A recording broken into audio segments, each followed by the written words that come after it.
It's the Opperman Report. And now, here is investigator Ed Opperman. Okay, welcome to the Opperman Report. I'm your host, Private Investigator Ed Opperman. You could find me at Opperman Investigations and Digital Forensic Consulting if you email me directly at oppermaninvestigations@gmail.com. All of our archives are free. At Spreaker.com, go to Spreaker.com. You can sign up for free. There's thousands of shows up there. I play repeats and best ofs every night of the week. The new content goes up Friday night. I do a live show Friday night, 8 p.m. Eastern Time. There's a chat room, and you get an email notification when we put up new content. And if you go there and you search for Patrick Bergy, you will find our guest today returning for a third time. And every time has been gold. As a matter of fact, the first time we taped with him, I put in the subject matter of the email, gold, gold, gold. And Ed Parnell thought that was the title of the show, so we just put that up as the title of the show. But we were talking about the Hunter Biden laptop on January 6th. He testified for the January 6th committee. So a lot of great stuff all the time from Patrick Bergy. And you could find his own content, his exclusive content on Patreon, American Awakening. And he's also got a website called freedomstream.tv. He does a podcast as well. And he's written these books, Victim of the Swamp, How the Deep State Destroyed the 40-Year-Old Private. He entered the Army at like 39 years old. American Shadowgate, The Hacking of Mankind's Shadow, and Operation Shadowgate, The American Awakening. And Mr. Patrick Bergy, are you there? Yes, sir. Thank you for having me on. Yeah, thank you so much for coming back. Like I said, every time it's been gold. Remind the audience, though, how would you like to describe yourself? Who is Patrick Bergy? Well, I am the 40-year-old private. I haven't grown up much since then, and still basically consider myself a private, so manage expectations.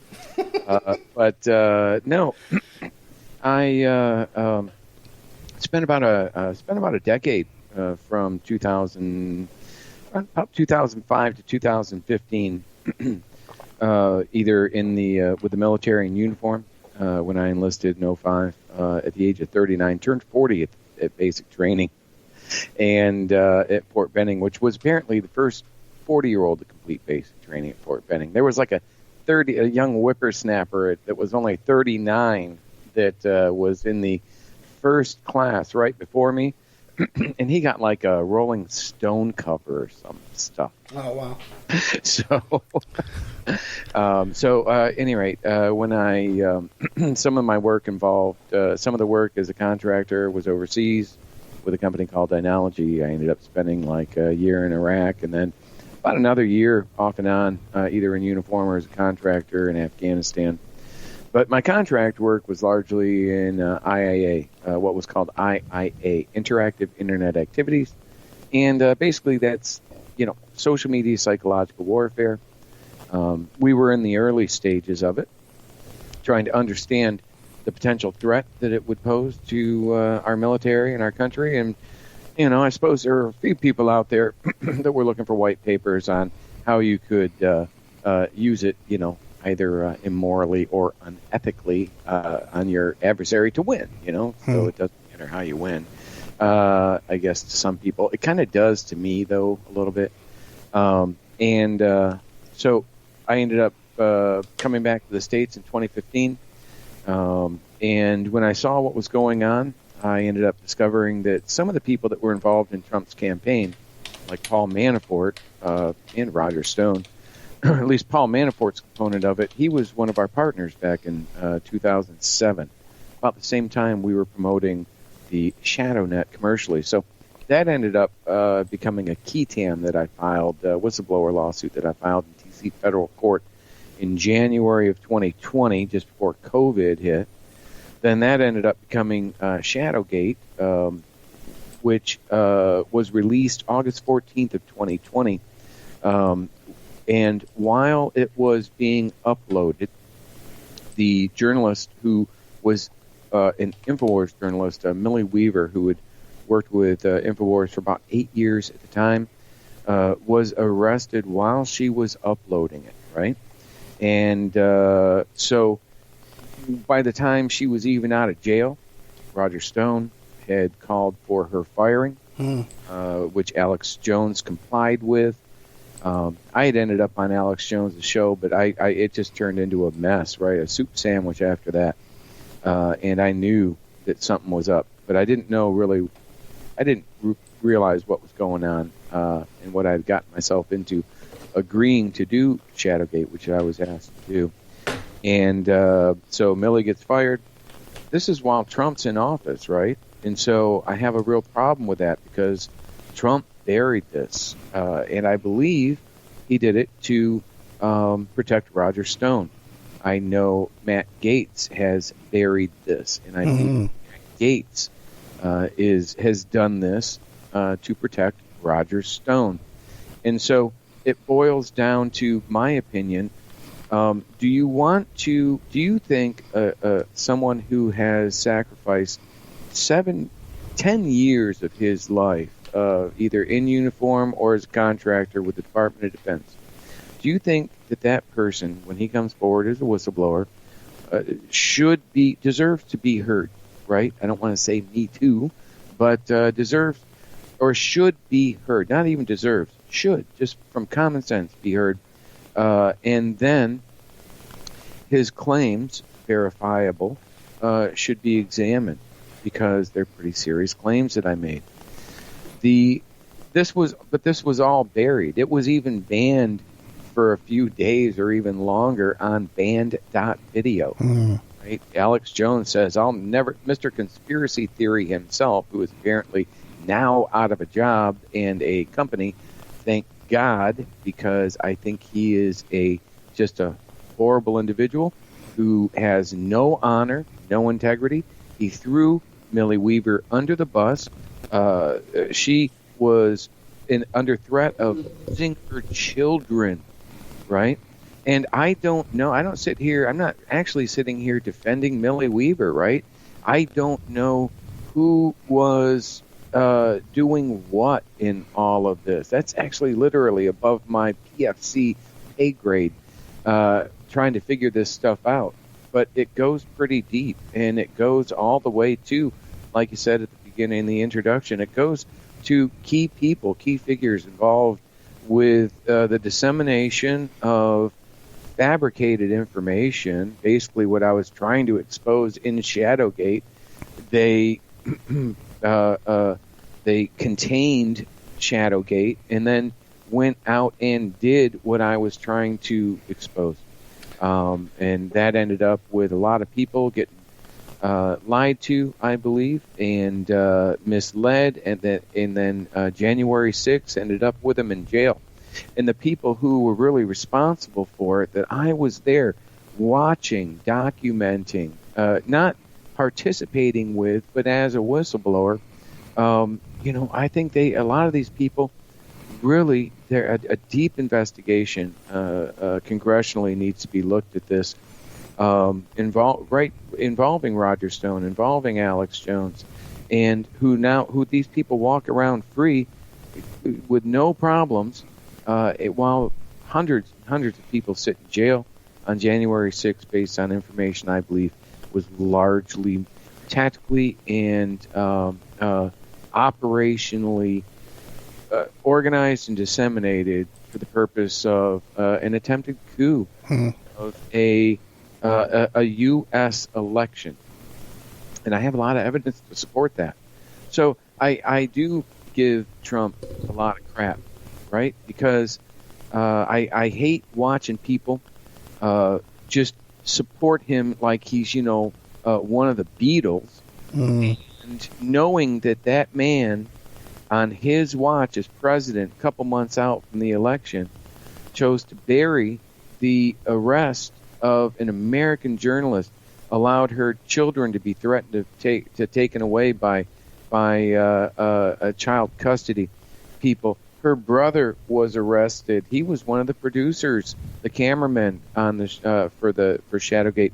Her husband Gavin was arrested. He was the producer, and this happened while I was on the phone with him as they're uploading the Shadowgate documentary, exposing Biden, exposing Obama, and even exposing Trump, or people around Trump like Manafort, as being involved in basically using taxpayer dollars to and weapons that were developed, technologies that were developed to protect our country from our adversaries, but instead using them against us to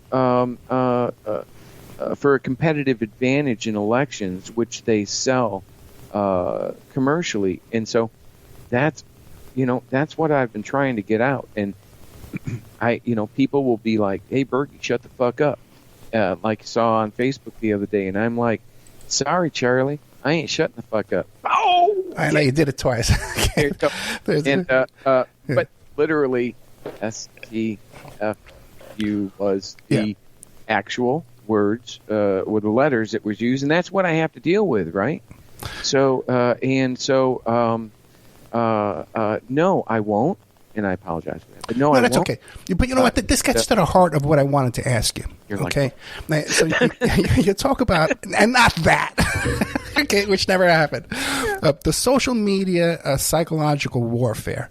Now you're telling us that guys like Roger Stone have access to that data and they're using it, and guys like Manafort have access to that data, and I guess they're selling it over in the Ukraine in their elections over there. That's where he was working, right?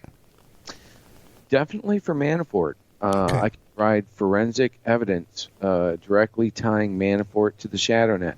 We were his number one partner when he was doing micro-targeted social media work for what's his name, McCain, back in 2008, right?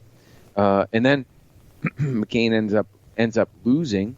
I even had a conversation. Manafort was working for McCain too. Yeah, Manafort was like one of his campaign managers. Okay. And Dynology was also, we both show up there, both his company, 3EDC, and Dynology are listed in the federal tax filings for the federal, or for the election filings for micro-targeted social media and IT security stuff. All easily verifiable. Although, ironically, if you watch Shadowgate 2, you'll see that we show screenshots of before Shadowgate showing one amount that was documented for the work that they did back in 2008, and after Shadowgate, this is in 2020, somebody changed the amount, like to a higher amount after Shadowgate on the Federal Election Commission site. Crazy stuff, right? No, this is incredible stuff. And people, you got to understand, Patrick Bergy is a serious guy. He testified for the January 6th committee. He was in Rudy Giuliani's apartment handling the Hunter Biden laptop material. He was at these January 6th war meetings and stuff like that. You know, this is a serious guy, and we're lucky to have him here. Now, a couple of quick questions for you. Now, so Matt Gaetz has access to this, Manafort, Roger Stone. Flynn? Does Flynn have access to this data? Obviously, right? Yeah. Flynn was on the board of directors of Cambridge Analytica, right? Which Cambridge Analytica was just basically an IIA operation, both operationally and on the data side, and on the I would suspect they also had some form of like content and knowledge management solution in place, like the Shadownet, that would allow you to manage multiple fake personas and conversations that you're having with people, one person being multiple people on social media. And what did we just see? A few weeks ago, we just saw Israel getting busted for on several social media platforms, including Facebook, for what? Using fake personas, multiples of them, to have conversations with each other. Oh, wow, I can't believe this happened with the Palestinians. I was in favor of them, but now I'm not. Just doing a complete psyop on Americans, on American soil, as they're asking us to send them more money, right? More money for weapons, more weapons. They want us to send them more weapons, and they're literally busted, exposed, easy to verify, doing exactly what I was warning about in Shadowgate, and that is tactical coordinated social media psychological warfare campaigns to influence large groups of people. demographics, which, by the way, Steve Bannon, it showed through Cambridge Analytica, which I would argue is also General Flynn, had actually named that demographic the neurotics. Wow. So they were targeting the neurotics, right? And so, wow. That's fascinating because when I used to go looking around for sponsors and those guys with the gold and the storable food and stuff like that, they'd all say, that's the target audience. These guys with the AK-47 in their corner and they're fighting with their wife. They're down in their mother-in-law's basement. That's their target audience for these guys, man. But Patrick Bergy, now what about, because we can't overlook in this whole mix, this is the same time that the whole QAnon phenomena came out. Is there a tie-in there? Yeah, I mean, absolutely. But the tie-in with Q that I would argue people should actually look at is the Q component to me is not the actual messages being put out. The Q component, Q couldn't exist if it wasn't for a guy with like a background like mine, let's say, which specialized in anonymity, non-attribution, when using social media and other types of, applications like that. And so, you need to be able to look like you're anyone coming from anywhere, which, by the way, huge fail on Israel for not using those types of non-attribution in a state-funded and organized campaign against us for social media warfare. It was tracked right back to them. The hundreds and hundreds of fake personas. My job was to make sure that it could never be tracked back to them. So those guys suck. I'm just going to say take the L on that one, Israel. No, Patrick Bergy, what about someone like Colonel Michael Aquino, who had this background in psychological warfare, wrote the handbook Mind War? Would he be included in all this social media psych warfare like you're describing today?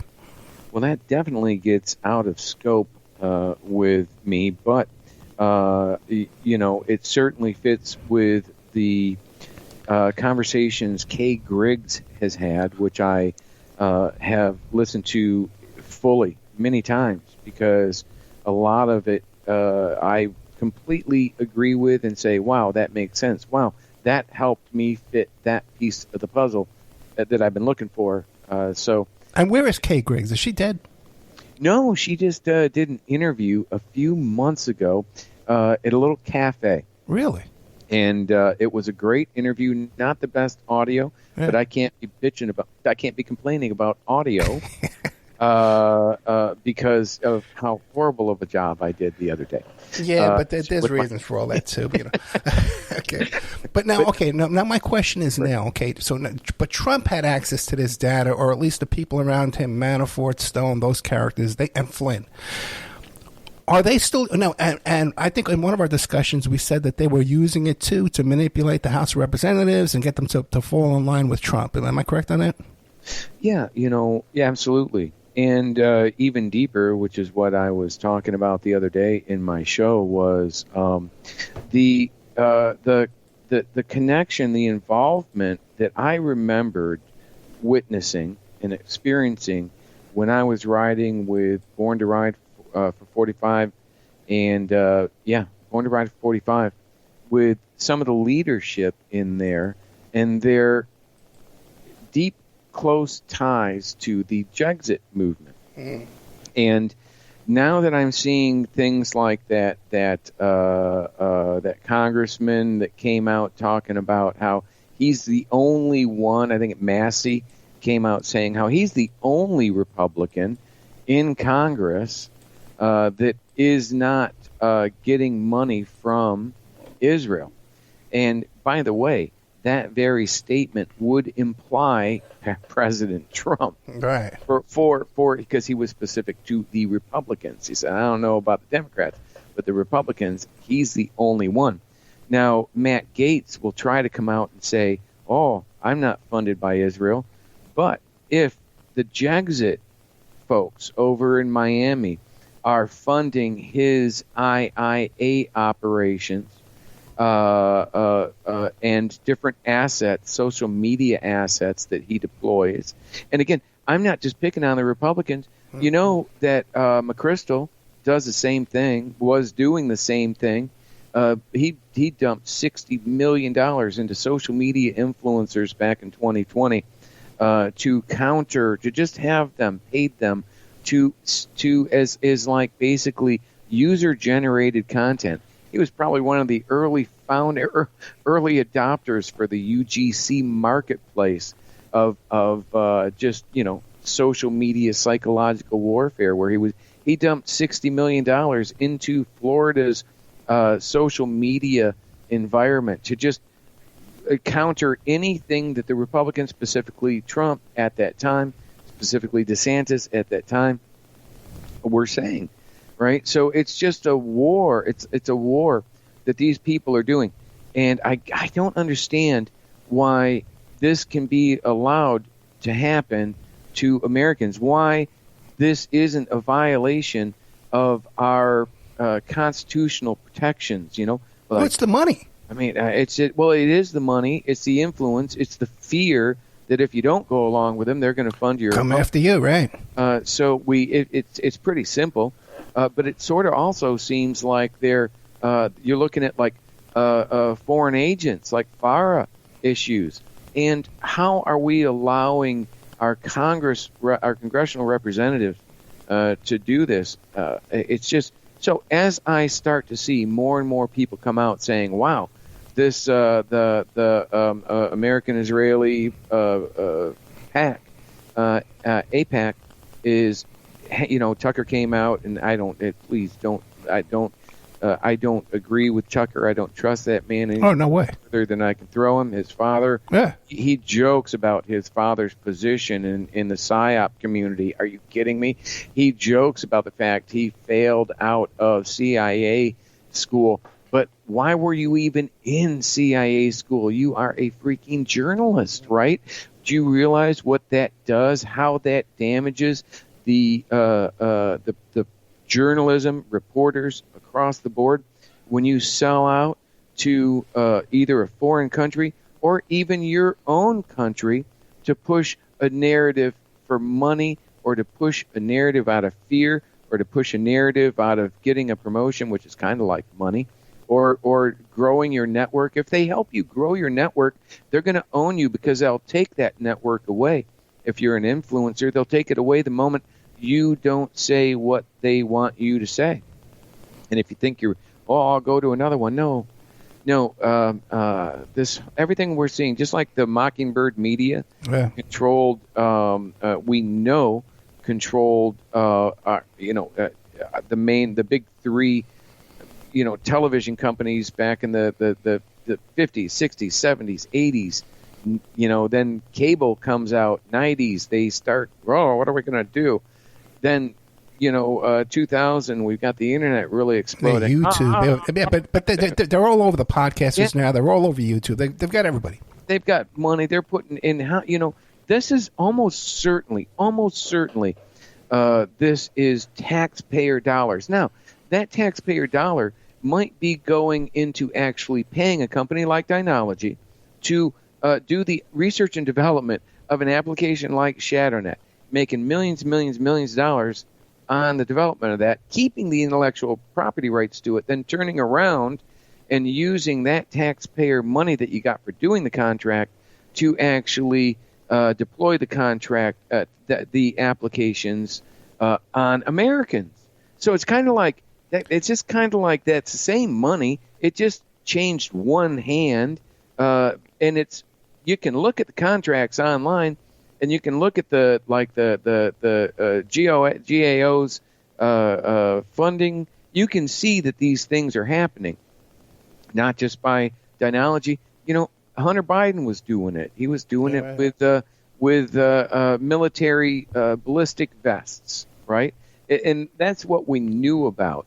But that's still profiting from war. Well, not only that, but, John Kerry's son was partners in there with Hunter Biden on all of this stuff. And they don't even want to hear his name at these hearings. They bring up his name, forget it.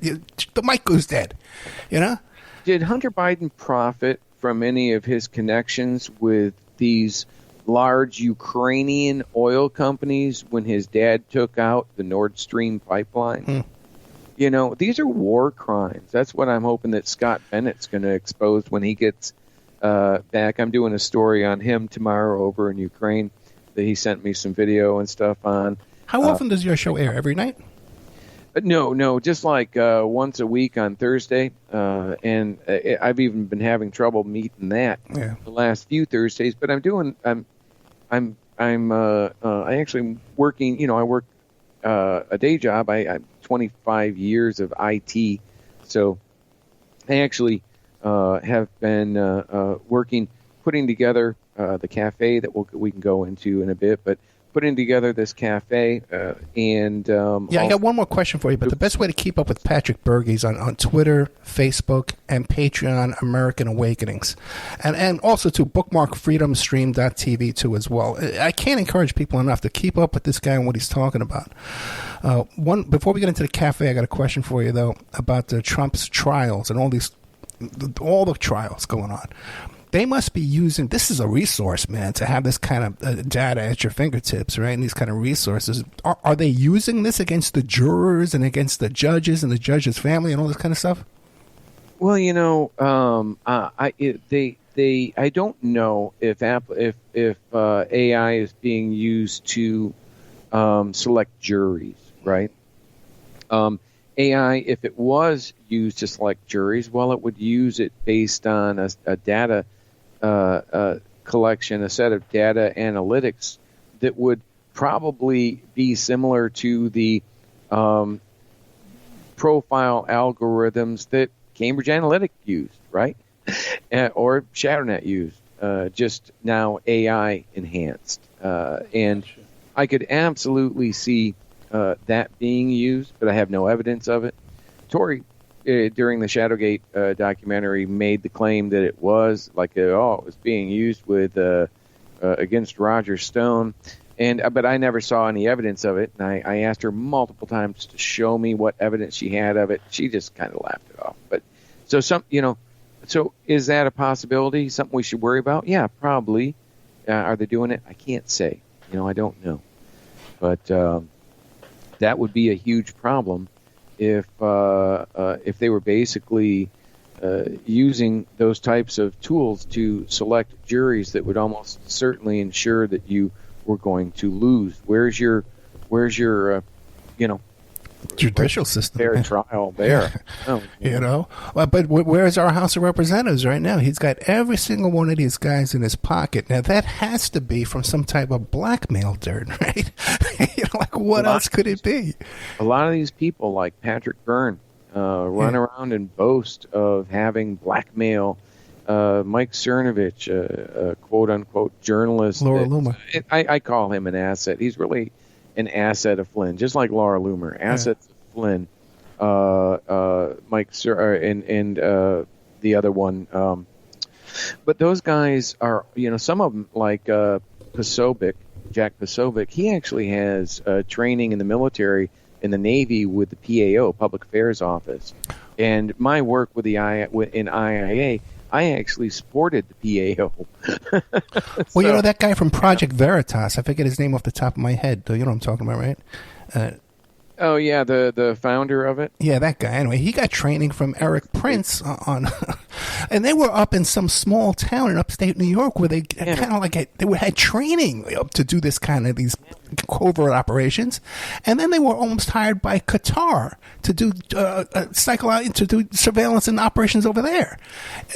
Where are the lines anymore? Yeah. And he was also busted by he was also outed by one of his former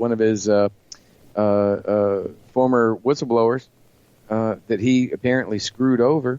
But he was outed for going to one of those really like those satanic events. Oh, really? Yeah. What was that? You gotta look into that. That thing that only the richest people. Bohemian Grove. Bohemian Grove, yeah, he was at Bohemian Grove, and then he's like, "Oh well, I was just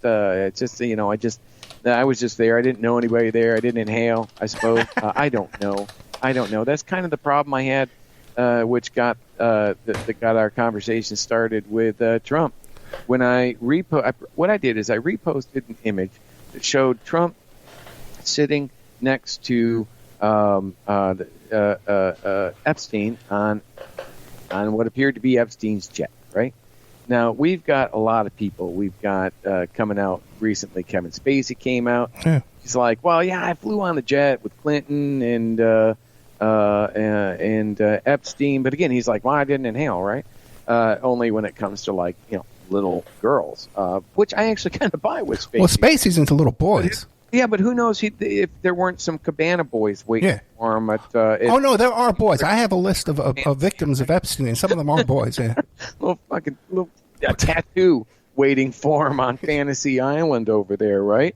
And so, it becomes a problem to me. And so everybody responded, oh, well, it came out AI, that there was some AI-generated images of Trump on the plane with Epstein and a bunch of young girls and stuff. Those are all AI generated. Some of the girls are missing arms and stuff. And I'm like, yeah, but is this?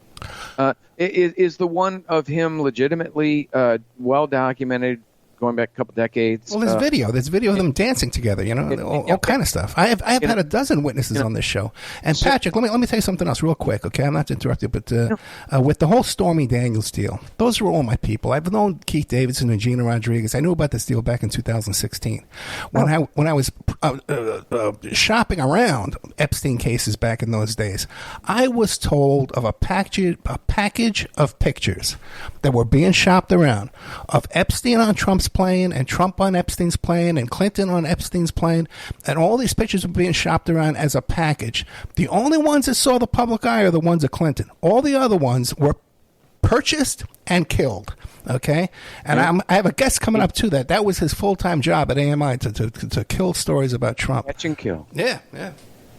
What do you think I put my ass on the line for with Shadowgate for? To try to expose people from using those things and corrupting journalism. How does that not destroy the integrity of journalism if you are paying to catch kill stories? And how can you then call out and say, how can you say, well, I would have won in 2020, but for Joe Biden using his people in the media to catch and kill the stories related to Hunter Biden's laptop. Granted, that probably cost more to do than the catch and kills with Trump stuff, because, the laptop was just everywhere and devastating. But actually, let me rephrase that. The images of the laptop that were never forensically verifiable were what was out there. Finally, for the first time ever, with all these people running around shouting about the laptop. No. The laptop was finally forensically entered into court. I'm curious. Yeah, what's the chain of custody on that? Well, that's good, right? That's really good. They've kept chain of custody on that laptop very well. I'm curious to see if anybody takes and compares the file sizes and the number of files and the file sizes in both the images that Rudy Giuliani had and the actual laptop images. Ooh. Yeah. Ooh. Because of what's missing, what's potentially been added. That's always been my problem. That was what I told Rudy. He said, okay, well, what's your opinion after you had a chance to look at this? And I said, well, pretty shocking stuff. The guy likes to take pictures of his poop. But among other things, right? But none of it, like the documents in Ukraine or the documents with that he had for business and such, none of it could be, in my opinion, at least with the tools that I had and my skill set, which is pretty good, but not, not like you're not the NSA. No, I'm the IT guy, right? But I told him that this might be good. This might be good for political gain, but it cannot be used in court. So, and then I reminded Rudy that oh, Millie Weaver's arrest could be used in court. The burying of my key tam and everything that happened with Shadowgate could be used in court. This can't, and that's been documented. But he chose to go with the easy thing and going after Joe Biden, trying to just use his drug addict son. And I mean, just when I look at all of this, I'm like, you guys are so morally and ethically bankrupt. If you're trying to convince me that it's better to vote for you and the people around you than it is for the people you're telling me are really like super bad, I'm like, really? I'm going to need the data on that, because I can't tell what's the difference. Super bad, mentally broken, mentally ethically bankrupt categories there, right? A couple of questions for you, Patrick Bergy. Okay, now your knowledge of this Hunter Biden laptop is there blackmail dirt from that laptop that's still being out there held back? One question. Question number two: a lot of the information from that laptop comes trickling out because originally they couldn't break into passwords and into accounts. As time has gone on, and we've seen them starting to break into these different accounts, do you think these guys have stolen money? It's hard to say, but I know Tucker Carlson had some personal emails that he was he was good friends with. Even his kids were good friends with Hunter. Oh, really? Oh my God! Again, it's like, why do people follow Tucker so blindly, right? Do I disagree with some of the stuff he reports on? No, that's why he's reporting on it. They look at the data. They know what's going to be the most appealing to people that's gonna have the most ability to actually click through to a call, using these call to action click throughs like in marketing. All they're doing, these are just good marketing strategies that they're using. But they're using marketing strategies that I would advise any company to never use, because you might be able to sell some of your products if you're a business using like fake personas or tricks like that. But if it ever comes out that you've done it, you're going to destroy every single thing that you've worked for. You're going to be deplatformed on places that you were able to generate your income from with whatever product or content that you wanted to put out. So I'm like, these people, they just have they don't care. They'll make up anything. They will target people that are the most susceptible to their messaging, and then they, and these are generally good patriots, right? These are good Americans. These aren't our adversaries that they're targeting, although they are still doing it in other countries, like Ukraine, right? Like in Israel, and basically everywhere. We need it. We need to have some sort of like SALT II talks for social media warfare, or we're just going to absolutely destroy ourselves. We can't trust anything out there. And Trump and people like that, Trump going around saying, "Oh, that was AI. That was AI." Well, was it? Because granted, some of it's out there, but that's the problem now. Even the real stuff they can claim's AI. They might. I've argued that Stone probably knew or loved the fact that AI was being generated about him about the same time the documentaries were coming out, where they were playing recordings of him. Documentary journalists were included in their documentaries, and he was saying, "Oh, that's just AI. That's fake." And he says, as an example, look at this AI over here, and I'm like, oh, it doesn't have any arms or anything, whatever, right? But I'm like, yeah, that's definitely AI, but this really isn't. But then that's all they need. They just need that much to not lose everybody, to keep just enough people so that they continue to rebuild after something like that happens. And now, Patrick Bergy, you got a long history with this, with the Bikers for Trump. You were inside with all these guys, right? What was it that the last straw, the arrest of Millie Weaver, that was it? When you saw that and you said, that's it, I can't trust any of these people? Is that what happened? No, the last straw for me was when George Colella one of the co-founders of Bikers for Trump, Okay. and one of the co-founders of Born to Ride 45 and Bikers for Trump, and the other ones, Bikers 45. George was using as his sergeant in arms, which basically was heading up security for Stone's events, for Flynn's events, and even Trump's events. And his sergeant of arms had, what Jonathan Lee Riches, had spent a decade in prison, right, for scamming little old ladies out of their money, phishing scams. And while he was in prison, he apparently didn't like getting caught, so he sat there and filed 4,000 frivolous lawsuits in the court system. Just to tie the court system up, they all got thrown out. They were all just made up, right? Made up about, just everything.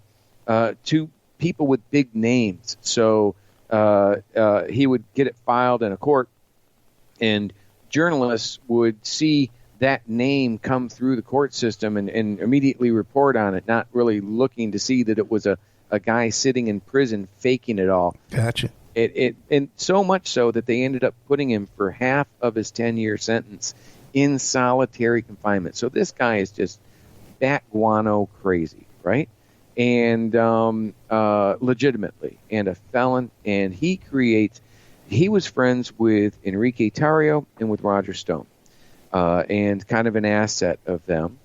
And so they had this woman who was actually claimed to be at the time pregnant with Enrique Tarrio's baby, infiltrate my little store here in Newport Richey, Florida, where I was writing and publishing my book about my experience on January 6th, which wasn't going to be very good when it came to my what I witnessed.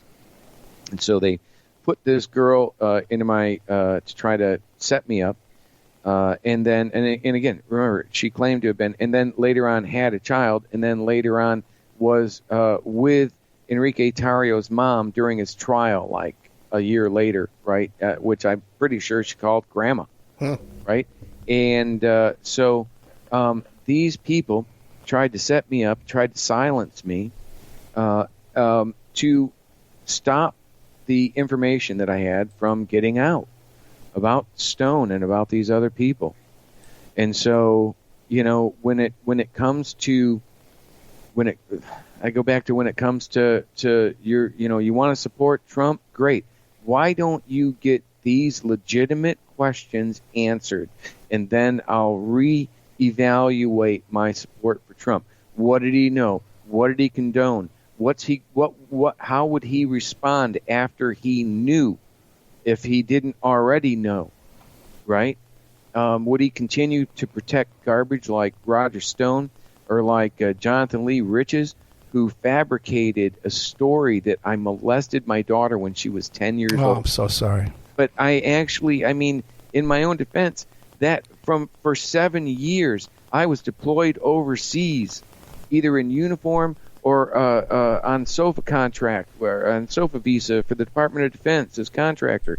But he doesn't care. It's a guy who fabricated 4,000 lawsuits, posts that crap online, and then, they don't do it. And George wouldn't do anything about it. So I told him, I won't repeat it. I'm doing much better in the second half here, but I won't repeat it. And then I took his Born to Ride 45 patch and threw it, and flipped him off and said, "To heck with you, because you, what kind of person would support a person like that?" And he just, and how would you even continue? And he continues, if to the best of my knowledge, JLR continues to be a key, like either sergeant at arms or key asset of Roger Stone, George Colella, Born to Ride for the bikers. And these bikers have a tremendous amount of political influence in Florida. We got the Attorney General elected. She would not have been elected if it wasn't for George and us.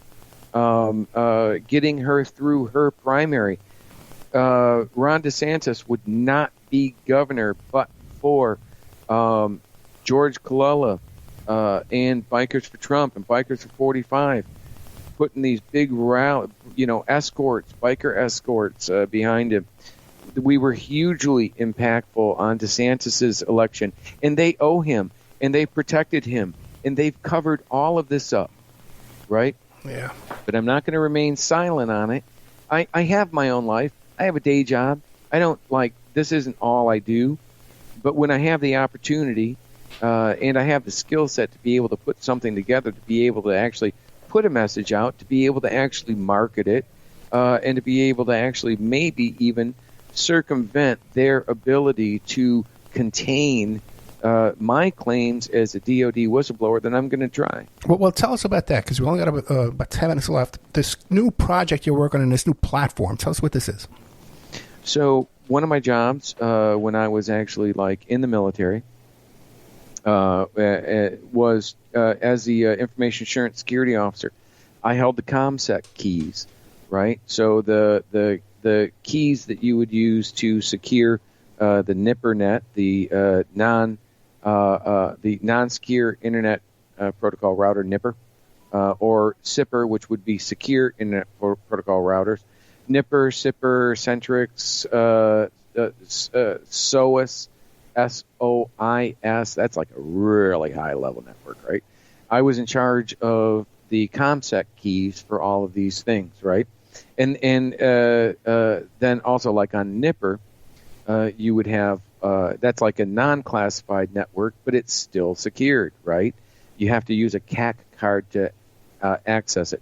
And what I did was I built out these collaboration portals, SharePoint collaboration portals and such. So what I'm doing, I started getting involved in marketing last year, about this time last year, right? And I picked up a few clients locally who needed some help with their marketing, and one of them was getting charged a tremendous amount of money, not going to say, but just a phenomenal amount of money every month for a marketing company, which I'll not name, and so I was like, wow. And when I started looking at what they were actually providing and how much they were charging, I was like, well, that's ridiculous. We can do this much easier. And largely a lot of that's because of the abilities that tools like AI give you, and being able to create really beautiful content, well-worded content. One person can now be, a whole marketing team. And so what I'm doing is I'm taking the marketing strategies and such that I've used to actually, almost eliminate, cut in half their expenses for companies that would traditionally be paying huge sums of money to these larger marketing companies. And these larger marketing companies, they know that they're totally getting screwed here. They're going to be screwed very quickly. But this is like a platform where I can play my show too, right? Well, yes. So what I'm doing is it's like Facebook. I'm basically designing it. So it's a cafe, right? So it's basically a cafe that, okay, so if Starbucks had sex with Google and gave birth to Facebook, then that's basically my business model for the cafe, right? So it's a cafe, but it's going to be set up as members only, and the only way you can access the network is by coming into one of the cafes and providing 2 forms of ID, and you'll be issued a CAC card, just like we did for the military. Basically, I'm building a network infrastructure that has the same level of security as our government officials do for day-to-day business. Why shouldn't we have that same level of security, right? Yeah, cut out these trolls and these anonymous.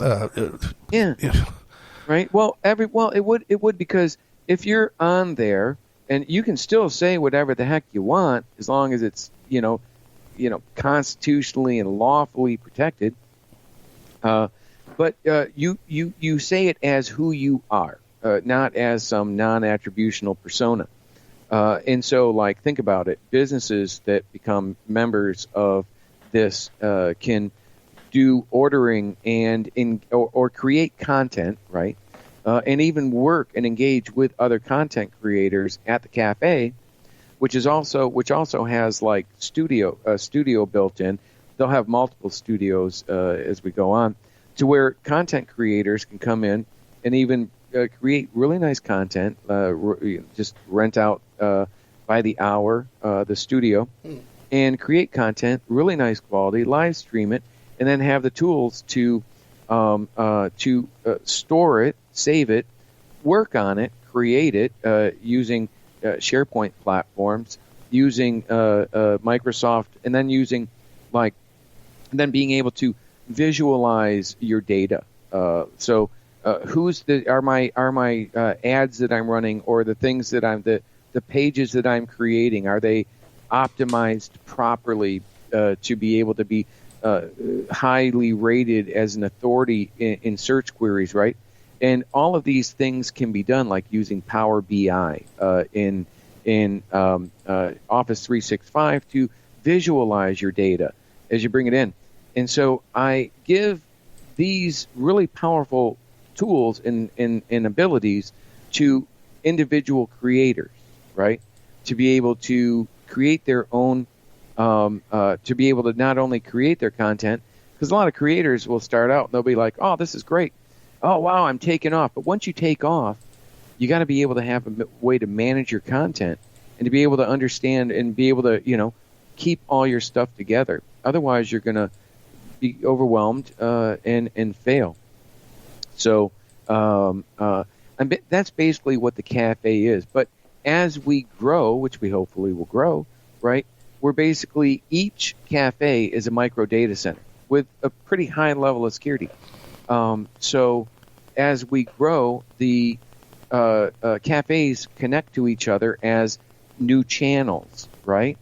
And so the cafe's website, which I'm still putting it together and everything, so I'm not going to I don't want to go in there. It's like you go there and it's under construction. I think I may have shared you a link to it, but it's under construction. I got maybe a week. I get everything first. Yeah, right. Maybe a week, 2 more. It looks pretty cool, though, right? Everything comes through Opperman land first. But but if it's secured and people are identified, you have an ID card. Then we have e-commerce in there. You have monetization, all kinds of stuff, right? You could actually have a community, right? A social media community that is in your community. You can store your data on a server rack that you could walk in and just take out and leave with, right? Okay, for the audience, you got to keep an eye on Patrick Bergy, okay? You check out Patreon, American Awakening.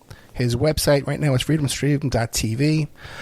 He's got several books out. You want to check out these books. Victim of the Swamp, How the Deep State Destroyed the 40-Year-Old Private. It's not destroyed. The guy's doing pretty good. Operation Shadowgate, The Hacking of Mankind's Shadow. Operation Shadowgate, The American Awakening. Anything else that you want to promote right now, Patrick? No, just again, say thank you, Ed. No, man. Look, dude, thank you, man. Thank you. And anytime, I want to have you come back more often, okay? All this information is really important stuff that I know that my audience is into this stuff. So the more I can get you back, the better.